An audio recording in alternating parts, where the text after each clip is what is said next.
وَأَلْقِ مَا فِي يَمِينِكَ، اور ڈال دو جو تمہارے دائیں ہاتھ میں ہے. کیونکہ اللہ تعالیٰ نے موسیٰ علیہ السلام کو اپنے کام کا بنایا تھا نا، اور اس وقت بھی بات کا آغاز کہاں سے کیا تھا؟ مَا تِلْكَ بِيَمِينِكَ يَا موسیٰ. کیونکہ اللہ تعالیٰ کو معلوم تھا کہ یہی جو دائیں ہاتھ میں چیز ہے کل موسیٰ علیہ السلام کے لیے کامیابی کا ایک زینہ بنے گی. تو اس وقت بھی کیا کہا تھا؟ مَا تِلْكَ بِيَمِينِكَ يَا موسیٰ. کیا کہا تھا اللہ تعالیٰ نے؟ مَا تِلْكَ بِيَمِينِكَ يَا موسیٰ. اور یہاں بھی کیا کہا؟ وَأَلْقِ مَا فِي يَمِينِكَ، جو تمہارے دائیں ہاتھ میں ہے اس کو پھینک دو. اس وقت بھی کیا کہا تھا؟ پھینک دو. پھینکوایا تھا نا. ہاں، وہ گھڑائی جیسے ہوتی ہے نا کہ تیاری، ایک ٹریننگ، ایک ایکسرسائز، تو وہ پہلے کروائی گئی تھی. اسی لیے وَاسْتَنَعْتُكَ، میں تو جو بنا چکا اپنے کام کا، یعنی کسی کام کو کروا کے، پریکٹس کرا کے، پھر تیار کر کے، پھر یعنی جب تک کوئی کام کیا نہ جائے عملی طور پہ وہ کرنا نہیں آتا. جتنی چاہے ریسیپیز پڑھتے رہیں بیٹھ کے، امیجنیشن میں کسی چیز کو آپ جتنا چاہے بنا، لیکن جب آپ کرتے ہیں تو وہ تبھی کرنا آتی. آپ کو معلوم ہے کہ میں جب چیزیں پڑھ رہی ہوتی ہوں تو پڑھتے پڑھتے کچھ چیزوں کو سمجھ آتی، لیکن کہیں نہ کہیں ایسا بھی ہوتا ہے کہ کوئی چیز پوری طرح سمجھ نہیں آتی. جب میں اس چیز کو لکھنے لگتی ہوں ایک ایک چیز روشن ہو جاتی ہے. اسی لیے علم لکھے بغیر نہیں آتا. کچھ لوگ ہوتے ہیں نا دوسروں کی فوٹو کاپی لے کے اس سے چیز پڑھ کے رٹ کے یاد کر کے امتحان دے دیتے، پھر غلطی کراتے ہیں کیونکہ نہ صحیح پڑھا اور نہ ہی پھر صحیح یاد کیا اور نہ صحیح لکھا. یہی چیز اگر آپ اپنے ہاتھ سے لکھتے، خود بناتے، تو سوال پیدا نہیں ہوتا کہ وہاں بھولتے یا آپ غلط یاد کرتے. تو بات یہ ہے کہ جب تک آپ ہاتھ ہلائے نہیں، استعمال نہیں کرے، اپنے ہاتھ سے کام نہیں لیں. اللہ تعالیٰ یہ بھی تو کر سکتے تھے کہ موسیٰ علیہ السلام یہ تمہارے ہاتھ میں جو یہ چیز ہے، جب تمہارا مقابلہ ہوا آئندہ فرعون سے تو تم اس وقت پھینک دینا اس کو. اور پھینکوایا نہیں. جب تک کرائیں گے نہیں، کرنا نہیں آئے گا. تو کیا کہا؟ الق ما فی یمینک. یہ نہیں کہا اپنا عصا، کہا الق ما فی یمینک. وہ سیم ورڈنگ جو وہاں. کیوں؟ کیونکہ انسان چیزوں کو ایسوسیٹ کر لیتا ہے. اور اس وقت ڈر نکالا گیا تھا آپ کا. تلقف ما صنعوا، نگل جائے گی جو انہوں نے کیا، ان کی ساری شعبدہ بازیاں. اور لام قاف لقف ہوتا ہے کسی چیز کو پھرتی سے لینا، چاہے ہاتھ سے یا منہ سے. منہ سے لے تو ہڑپ کرنے کے معنوں میں، اور ہاتھ سے لے تو اچک لینے کے معنوں میں. لقف کا کیا معنی؟ کسی چیز کو تیزی کے ساتھ لے لینا اور کسی چیز کو ہڑپ کر جانا. انما صنعوا کید ساحر، بے شک جو انہوں نے بنا رکھا ہے یہ ایک جادوگر کی چال ہے. یہاں ایک سے مراد کوئی ایک خاص شخص نہیں بلکہ اسم جنس. یہ تو سب جادوگروں کی چال ہے، یہ تو جادوگری ہے. اور جادوگری کی حقیقت کیا ہے؟ وَلَا يُفْلِحُ السَّاحِرُ حَيْثُ أَتَى، اور نہیں کامیاب ہوتا جادوگر جہاں سے بھی آئے. حَيْثُ أَتَى، یہ آیت اتنی زبردست ہے کہ ہر اس شخص کا خوف نکال دینے والی جو جادو کے وہم سے ڈر ڈر کے مرتے ہیں اور مر مر کے ڈرتے ہیں. فلاں نے جادو کر دیا اور وہ جادو کر دے گا تو پتہ نہیں کیا ہو جائے گا، اور اس چیز میں کچھ نہ ہو اور وہاں کچھ نہ ہو. بات یہ ہے کہ اللہ کے کلام کے مقابلے میں جادو کی کوئی حیثیت نہیں، اور جادوگر کہیں بھی کامیاب نہیں ہوتا. یعنی دنیا میں بھی وقتی طور پر کسی کو تھوڑا بہت ستا سکتا ہے، لیکن جادوگروں کے ہاتھ میں کسی کی تقدیر نہیں، نہ اچھی نہ بری. اور آخرت میں بھی جادوگر کامیاب نہیں ہوگا. پیچھے آپ پڑھ چکے ہیں جادو کے بارے میں، ہاروت و ماروت کے قصے میں.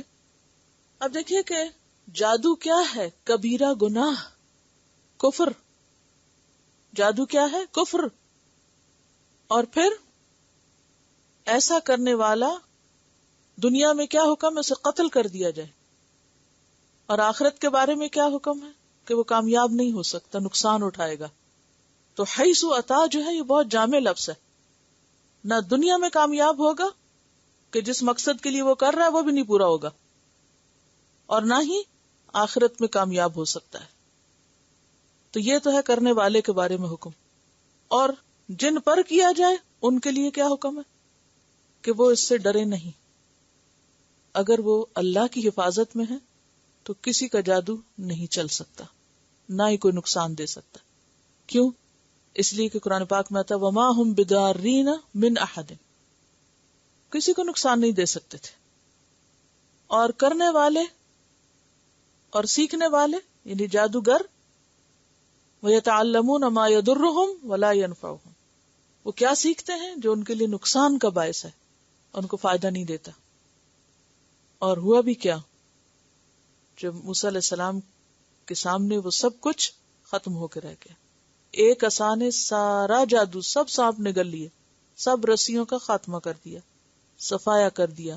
فوقع الحق وبطل ما كانوا يعملون فغلبوا هنالك وانقلبوا صاغرين، سب مغلوب ہوئے اور وہ سب ذلیل ہو کے واپس لوٹے.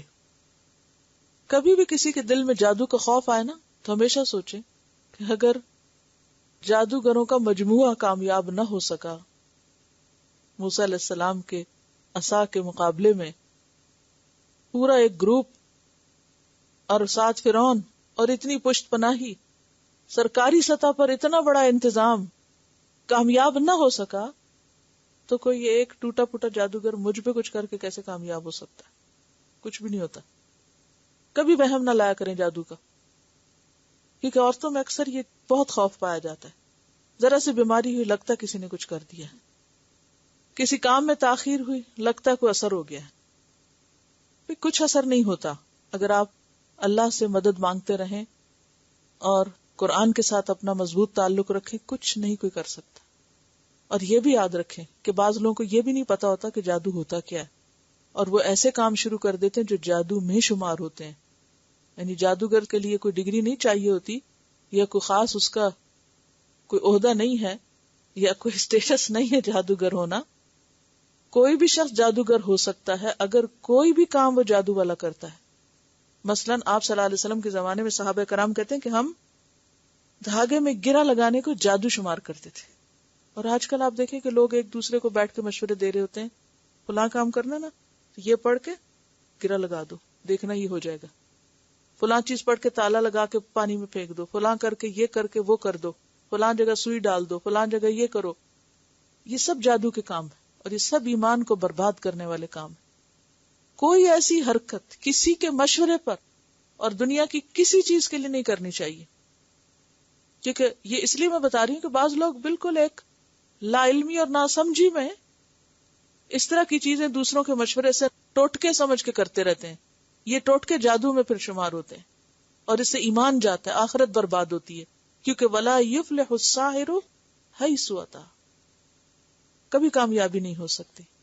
سارا ایمان اور دین جو ہے ہر چیز برباد ہو کے رہ جاتی ہے. وہ ایک الگ مسئلہ ہے کہ گلے میں قرآن ڈال کے پھرنا چاہیے یا نہیں، لیکن وہ جادو میں نہیں آتا کیونکہ وہ تو قرآن مجید ہے. جادو میں آتا ہے کوئی بھی کلام پڑھ کے اس طرح کے ٹوٹکے کرنا کہ کہیں گرہ لگانا اور کہیں سوئیاں لگانا اور کہیں کچھ ٹھوک دینا، اور اس قسم کے کام آتے ہیں.